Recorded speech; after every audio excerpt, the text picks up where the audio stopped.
त्यौहार पर चाहे कितनी भी मिठाई बाज़ार से मंगा लीजिए कम पड़ ही जाती है। तो आज मैं भाई दूज के लिए मिठाई घर में ही बनाने वाली हूँ, जो कि है बेसन मावा की बर्फ़ी। ये बर्फ़ी इतनी सॉफ्ट होती है कि मुंह में रखते ही घुल जाती है और इसे बनाना एकदम आसान है। तो आप भी इस बर्फ़ी को ट्राई कीजिए और भैया दूज पर अपने भाइयों को खिलाइए ये स्पेशल बर्फ़ी। नमस्कार दोस्तों, आपका स्वागत है आपके अपने यूट्यूब चैनल खाओ बनाओ किचन में। तो सबसे पहले बर्फ़ी के लिए हम चाशनी तैयार करेंगे।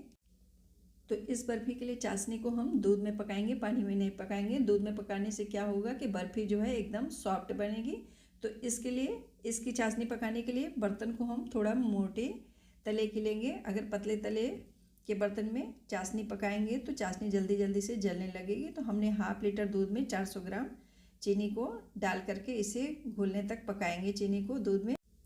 तो चीनी दूध के अंदर अच्छी तरीके से मेल्ट हो चुकी है और चाशनी में उबाल आने लग गया है। तो अब बर्फ़ी का कलर अच्छा है, इसके लिए इसके अंदर 1 पिंच पीला फूड कलर डाल लेंगे।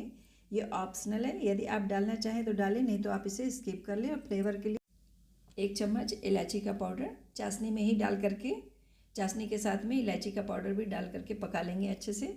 और साथ में डाल देंगे 250 ग्राम खोया। तो खोया मेरा घर का बना हुआ है, इसलिए इसका कलर थोड़ा सा गुलाबी है।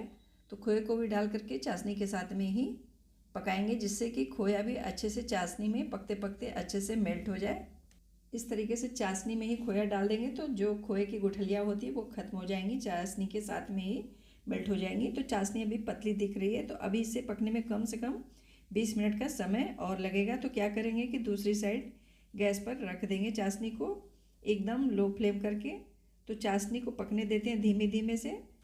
तो अब बर्फ़ी के लिए बेसन भून लेते हैं। तो बेसन को भूनने के लिए एक बड़ी कढ़ाई ही लेंगे, क्योंकि बड़ी कढ़ाई लेंगे तभी बर्फ़ी बनाने में आसानी होगी। जब बेसन भूनने के बाद चाशनी बेसन में मिक्स करेंगे तो बेसन में एकदम से झाग सा आएगा, इसलिए इस बात का ध्यान रख करके बड़ी कढ़ाई ही लीजिएगा। तो अब कढ़ाई को आंच पर रखकर गैस की फ्लेम को इस समय कर देंगे मीडियम। और हमने घी लिया हुआ है 700 ग्राम। तो घी को कढ़ाई में डाल करके घी को गर्म होने देंगे। जब घी पिघल जाएगा फिर इसके अंदर डालेंगे बेसन। तो बेसन हमने लिया हुआ है हाफ के जी। तो बेसन से थोड़ा सा ज़्यादा घी लेंगे, तभी बेसन खूब अच्छे से भून करके तैयार होगा।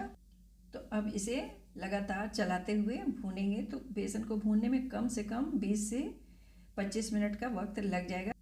इस तरीके से जब बेसन घी के अंदर अच्छे से मिक्स हो जाए तो आंच को धीमी कर देंगे और धीमे धीमे आंच पर बेसन को भूनेंगे। यदि तेज़ आंच पर बेसन को भून देंगे तो बेसन जलने लग जाएगा और बढ़िया से नहीं भून पाएगा।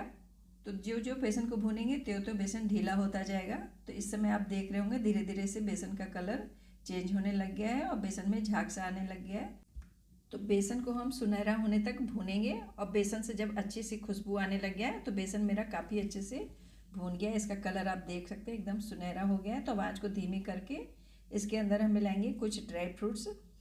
तो इसके अंदर हम डाल देंगे थोड़े से चॉप्ड किए हुए बादाम, काजू और पिस्ता।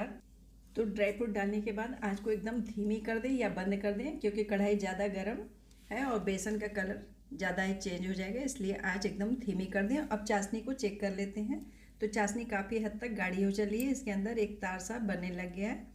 तो बर्फ़ी जमाने के लिए बस एक तार की ही चाशनी चाहिए होगी। तो चाशनी पक चली है। अब इसे हम बेसन में मिक्स करेंगे। तो थोड़ी थोड़ी सी चाशनी मिक्स करेंगे और इस समय आंच को बंद कर दें या एकदम धीमी कर दें और चाशनी थोड़ी थोड़ी डाल करके मिलाते जाएं। नहीं तो अगर एक बार में चाशनी डाल देंगे तो झाग कढ़ाई के बाहर आ जाएगा और छींटे इसके हाथ पर पड़ने लग जाएंगे। इसलिए आंच का एकदम ध्यान रखें, गैस की फ्लेम एकदम लो कर दें। तो इस तरीके से थोड़ी थोड़ी चाशनी डालते जाएंगे और बेसन में मिक्स करते जाएंगे। तो आप देखेंगे कि ज्यों ज्यों चाशनी बेसन में मिक्स होती जाएगी त्यों त्यों बेसन का जो घी था वो ऊपर को आने लग जाएगा, घी छोड़ने लगेगा बेसन। तो इस तरीके से सारी ही चाशनी धीमे धीमे करके डाल करके मिक्स कर लेंगे। तो घी आप देख रहे होंगे कि कढ़ाई में ऊपर आने लग गया है, बेसन घी छोड़ने लग गया है।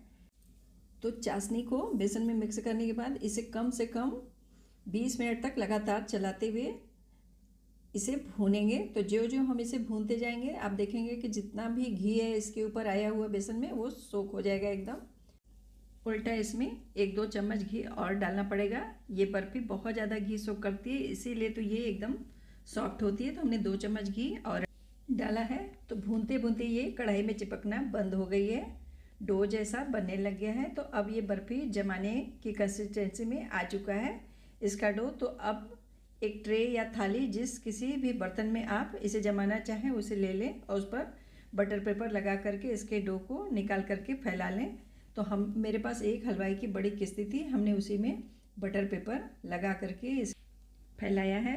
और अब इसकी गार्निशिंग करेंगे। बारीक कटे हुए काजू बादाम पिस्ते को डाल करके किसी कटोरी की पीछे वाली साइड से दबा देंगे, जिससे कि ड्राई फ्रूट्स निकलेगा नहीं। और अब इसे रख देते हैं 1 से 1.5 घंटा सेट होने के लिए। जब सेट हो जाएगी फिर इसकी कटिंग करेंगे। और अगर आप इसकी और ज़्यादा गार्निशिंग करना चाहें तो इसके ऊपर सोने या चांदी की जो भी वर्क हो आपके पास उसे लगा लें, या ना लगाना चाहें तो रहने दें वर्क को। और फिर एक बराबर की एक स्केल से नाप करके इसकी कटिंग कर लें।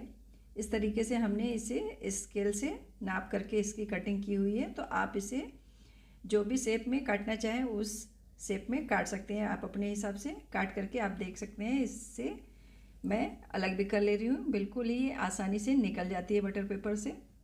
तो देखा आपने कितनी बढ़िया सी बर्फ़ी बनकर तैयार हुई है।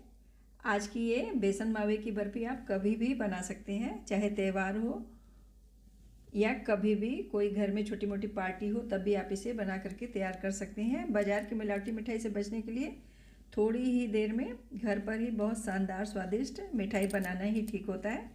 इसे बनाने में बहुत ही कम सामान की ज़रूरत होगी, सिर्फ घी, चीनी, बेसन मावा और कुछ ड्राई फ्रूट्स। ये बर्फ़ी इतनी सॉफ्ट बनती है कि मुंह में रखते ही घुल जाती है। तो देखा आपने कितना आसान है इस बर्फ़ी को बनाना। और एक बार बनाकर आप इसे कम से कम 10 दिन तक आराम से बगैर फ्रिज में रखे ही खा सकते हैं। तो इलायची की खुशबू और घी मावे की मिठास इसे खास बना देती है। दोस्तों वीडियो को बगैर स्किप किए ही देखिएगा, तभी आपकी भी बर्फ़ी एकदम परफेक्ट बनेगी। तो दोस्तों मौका भी है भैया दूज का इस मिठाई को ट्राई करने का। तो इस प्यारी सी टेस्टी सी सॉफ्ट सी मिठाई को ज़रूरी बनाएं और अपने प्यारे प्यारे भाइयों को भी खिलाएं। रेसिपी पसंद आई हो तो फैमिली फ्रेंड्स के साथ शेयर करें और लाइक के बटन को प्रेस करके चैनल को ज़रूर ही सब्सक्राइब करें। तो मिलते हैं नेक्स्ट रेसिपी के साथ। Thank you.